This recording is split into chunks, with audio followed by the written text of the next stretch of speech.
Les peuples des Grassfield, qui incluent les Bamoun, les Bamileke, les Bafia et les Bamenda, sont des peuples récents, mais dont la culture a des racines très anciennes qui remontent en Égypte antique.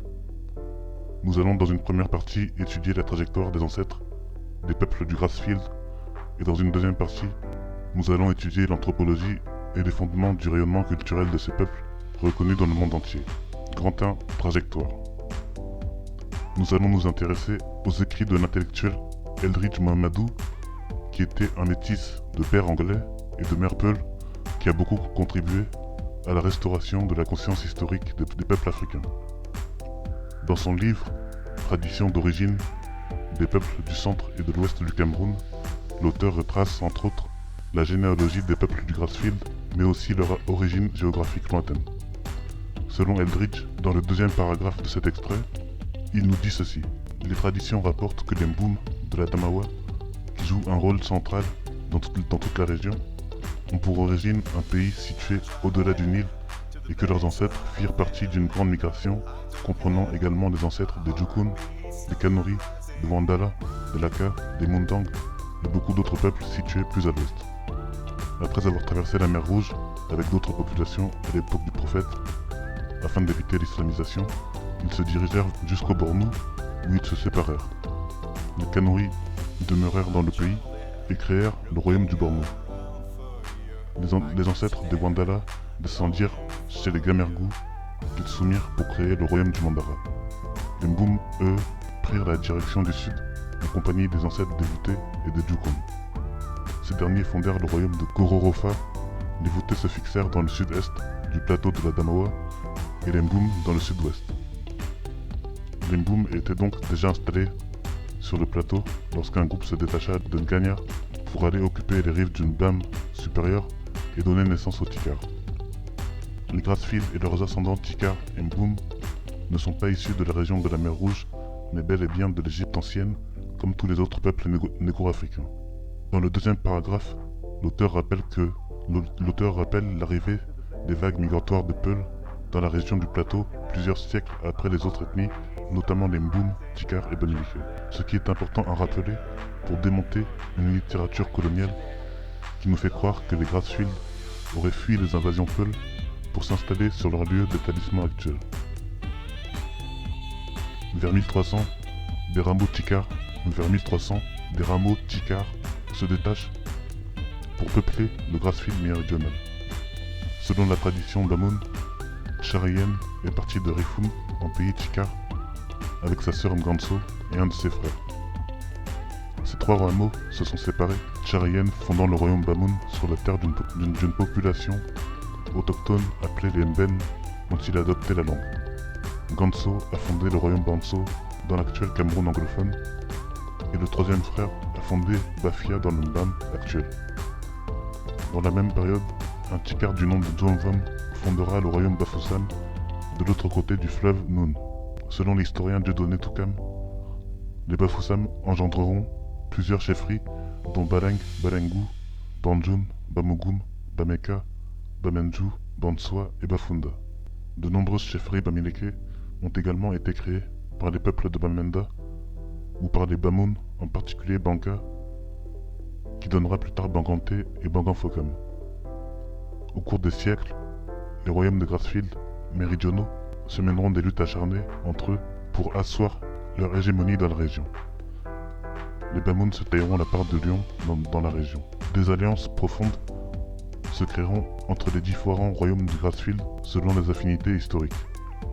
Par exemple, les Bamoun sont liés au peuple de Bafoussam, de Banganté et de Galim par des alliances très fortes remontant à l'époque où ces royaumes ont apporté une aide aux Bamoun lors de la guerre civile qui a frappé Fumban à l'époque du sultan de Ria.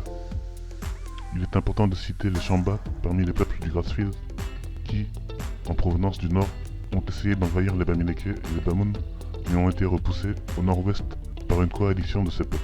Historiquement, les Bamoun sont le peuple le plus puissant de la région de Grassfield méridionale. Il était craint et respecté comme phare de la communauté des Grassfield et se comportait comme un grand frère. Plusieurs danses bamileke sont issues du royaume Bamoun. Le tissu Ndop, symbole de noblesse, est également issu du peuple Bamoun. le sultan Joya Ibrahim a souhaité unir tout le Grassfield par le biais de ses inventions géniales, dont une écriture et une langue nouvelle pour toute la région. Joya a souhaité propulser le Grassfield au rang des peuples civilisés de la Terre, entre autres en créant des écoles dans toute la région où il enseignait son savoir avancé. L'arrivée des Français a complètement disloqué la conscience historique des peuples du Grassfield. Par jalousie, les Français ont détruit l'œuvre de Njoya et monté Bamileke contre Bamoun et contre Bamenda, tout en excluant administrativement les Bafias de la région Grassfield. La guerre d'indépendance, au cours de laquelle les Bamileke ont perdu des centaines de milliers de vies humaines et énormément de patrimoine culturel, a achevé de creuser l'antagonisme entre les peuples du Grassfield qui étaient jadis des frères. La colonisation a également propagé le mythe de la volonté d'hégémonie Bamileke dans le but de diviser pour mieux régner. Ce mythe est grandement responsable de la difficulté à construire et à réformer la société camerounaise. Deuxième partie, anthropologie des peuples Bamileke. Les Bamileke, comme tous les autres peuples du Grassfield, ne sont ni des peuples forestiers, ni des Bantous, même si certaines influences linguistiques et culturelles pourraient le faire croire. Voici les traits culturels communs aux peuples dits Bantous, selon le site bantou.fr. L'organisation sociale des Bantous est formée au sommet de nations qui elles-mêmes sont composées de groupes de tribus subdivisés en villages. Ces villages sont en réalité des groupes de clans constitués par les différentes branches de familles qui habitent les villages. Les Bantous sont donc divisés en un certain nombre de grands groupes familiaux qui constituent des clans souvent représentés par des totems. Tous les membres d'un clan sont censés être les descendants d'un même ancêtre mythique. Au sein du groupe, on les considère comme parents, père, mère. Et tous ceux qui appartiennent au même groupe générationnel sont considérés comme frères et sœurs. La parenté occupe ici un rôle primordial dans la construction du lien social, parce qu'elle sous-tend le principe de solidarité. La majorité des Bantous sont patrilocales, bien qu'on trouve aussi des sociétés matrilocales, mais en très faible nombre. C'est-à-dire qu'une fois que la femme a contracté mariage, elle est obligée d'aller résider dans la famille de son époux. L'unité résidentielle est le socle du lignage. L'acquisition de domaines fonciers se faisait autrefois sur le principe du premier venu, premier servi, à condition de pouvoir délimiter l'espace réservé de façon nette par débroussaillement d'une bande de 1 mètre environ de largeur. Et tout terrain ou lopin de terre où une subdivision de clan a enseveli ses morts pendant plusieurs générations devient sa propriété absolue. Le clan est organisé hiérarchiquement, chaque branche a son chef, celui-ci est désigné par élection. Quand l'un demeure, le conseil des chefs se réunit pour désigner son successeur. Le roi doit ratifier ce choix, il a le droit de révocation du chef élu, mais ne peut en aucun cas le désigner d'office. Le clan est généralement composé de personnes qui ont eu un ancêtre commun. Les mythes servent à définir les caractères du clan. La cohésion du clan repose sur le respect des symboles, des cérémonies, des rituels. Dans les sociétés bantoues, l'élément fondamental de la structure sociale est la parenté. Celle-ci est fondée sur la reconnaissance sociale des liens de consanguinité et d'affinité. On remarque dans ces sociétés une division sexuelle du travail, car les femmes sont censées prendre soin du foyer, des enfants, et de se charger de la cueillette, des tâches horticoles et agricoles. Quant aux hommes, ils doivent s'occuper de la protection du groupe familial, de la chasse, de la pêche, de l'élevage, du labourage, du débroussaillement, du défrichement de la terre et de la majorité des activités artisanales. Le développement de l'individu passe par une suite d'étapes de l'enfance à la vieillesse, ce qui permet d'assigner différents rôles à chacun pour l'amener tout au long de son existence à faire partie de certaines catégories au sein du groupe. D'où l'existence des rites d'initiation. Chaque étape entraîne des droits et des devoirs. Pour maintenir le lien social, il était de tradition qu'à la tombée de la nuit, au son du tam-tam, tous les enfants se retrouvaient autour d'un feu, allumé au pied d'un baobab, situé sur la grande place, pour écouter les contes et les épopées des ancêtres, racontés par les vieux et les sages du village. On voit bien que tous ces traits culturels ne sont pas du tout partagés par les peuples Bamileke et Grassfield en général. La structure sociale de Bamileke n'est pas basée sur la parenté. Au contraire, les sociétés Bamileke sont des sociétés féodales ultra hiérarchisées où le notable ne peut pas être confondu à l'individu ordinaire et où les individus entre eux ne se considèrent pas comme frères de sang, sauf s'ils appartiennent à la même famille. Nous insistons sur le fait que si Bantou, Mandingue et Grassfield représentent des aires culturelles, ils ne représentent pas des peuples radicalement différents les uns des autres, contrairement à ce que la propagande coloniale a laissé croire. Tous les Africains, et donc tous les Camerounais, sont des frères, issus de la même souche négro-égyptienne et disséminés à travers le continent. Voici donc la structure sociale des peuples, Grassfield, et Bamileke en particulier. Tout en haut de l'échelle, on trouve les rois, dont l'autorité ne souffre d'aucune contestation. Vient ensuite la famille royale, puis tout en bas les gens du peuple. Dans ces sociétés, la mobilité sociale est encouragée et récompensée par des titres qui permettent l'accession aux sociétés coutumières de la chefferie. Inutile de dire que sans titre, un Bamileke n'a pas droit à la parole dans la société, coutumièrement parlant en tout cas. Troisième partie, force en présence au Cameroun. Pourquoi le Bamileke est une menace pour les intérêts des ennemis du Cameroun? Les Français savent très bien de quoi il s'agit quand on parle des Bamileke et des Grassfield en général, ce qui explique pourquoi ils veulent détruire la culture de ce peuple et l'ostraciser politiquement, économiquement et socialement au Cameroun. Quelles sont les forces en présence? Pour étudier les Bamileke, nous citerons longuement le père Engelbert Mveng dans son livre Histoire du Cameroun. En effet, il nous dit ceci. On a beaucoup écrit sur les Bamileke. On en parle partout. Le charme de leur civilisation, le drame tout récent de leur évolution sociale, tout a accentué un intérêt qu'ils ont toujours mérité. Ce qui caractérise ce peuple, c'est à la fois une ardeur au travail qui ne compte guère beaucoup de concurrence sous les tropiques, un esprit d'économie et de prévoyance qui ne va pas sans une certaine âpreté au gain, une intelligence pratique rare, un individualisme qui s'allie paradoxalement à une vie communautaire sans fissure. Et si l'on regarde de près, on verra peut-être un jour que tout le drame Bamileke tient à ce paradoxe. Individualiste, les Bamileke vivent en petites propriétés dispersées sur la montagne. Les cases sont séparées. Il n'y a pas de sarré. Chaque propriété, chaque case parfois, est entourée de son jardin, de son verger, de ses plantations. Disciplinés, les Bamileke suivent un régime politico-social où le chef est tout.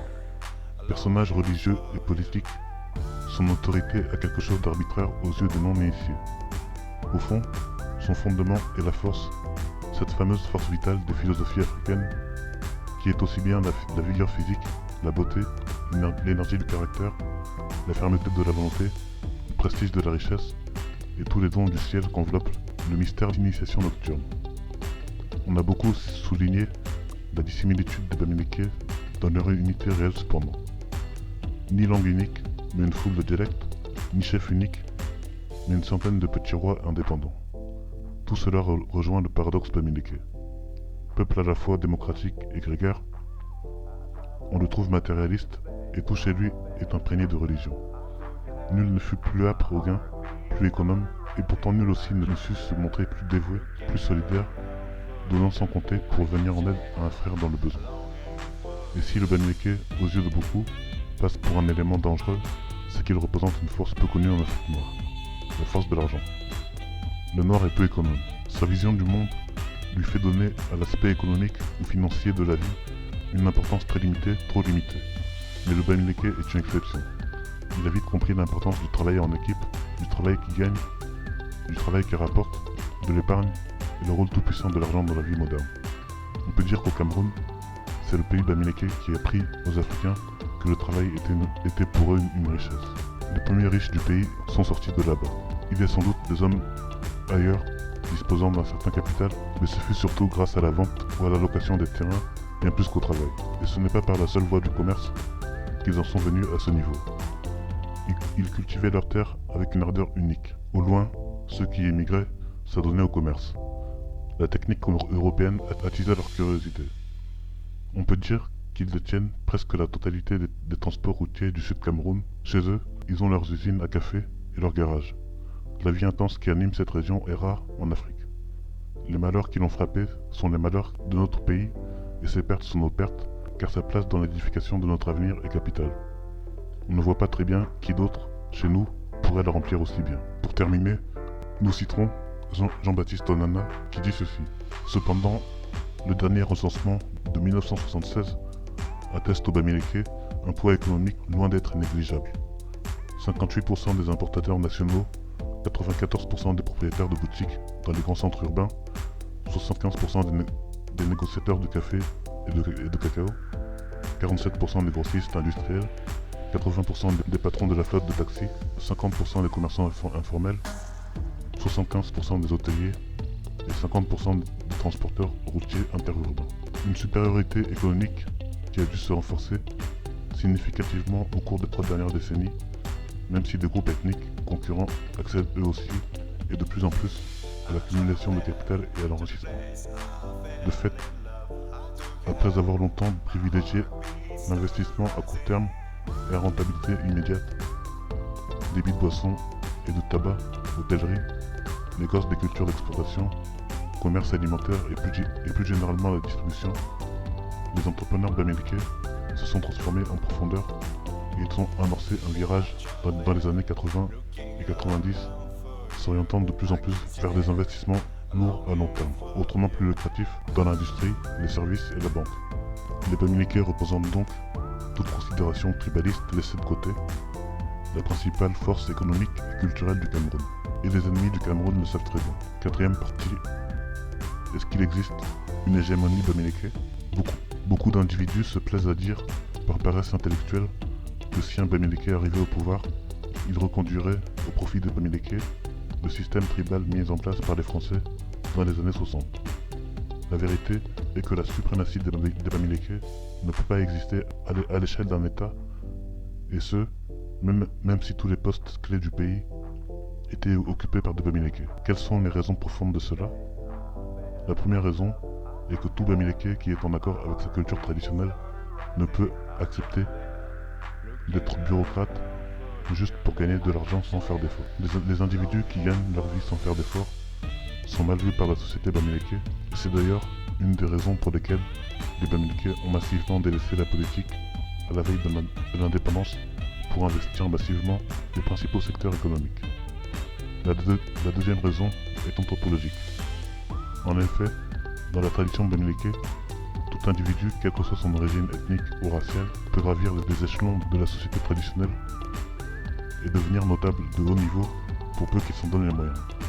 De nombreux Européens et des Camerounais non Bamileke sont devenus des notables de haut rang dans les chefferies Bamileke. Il découle de ce fait que pour le Bamileke, ce n'est pas l'appartenance tribale commune qui fait la valeur d'un individu ou qui fonde la solidarité, mais plutôt le rang social et coutumier.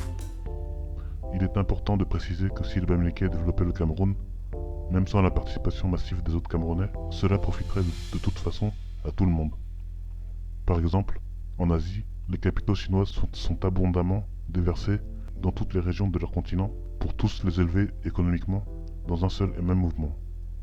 Autre exemple, les Asiatiques du monde entier, quand ils sont à l'extérieur de l'Asie, profitent de l'aura et du respect imposés par la puissance chinoise. L'excellence tire tout le monde vers le haut et exalte les valeurs humaines les plus élevées, de la même façon que la médiocrité tire les gens vers le bas et suscite rancœur et haine.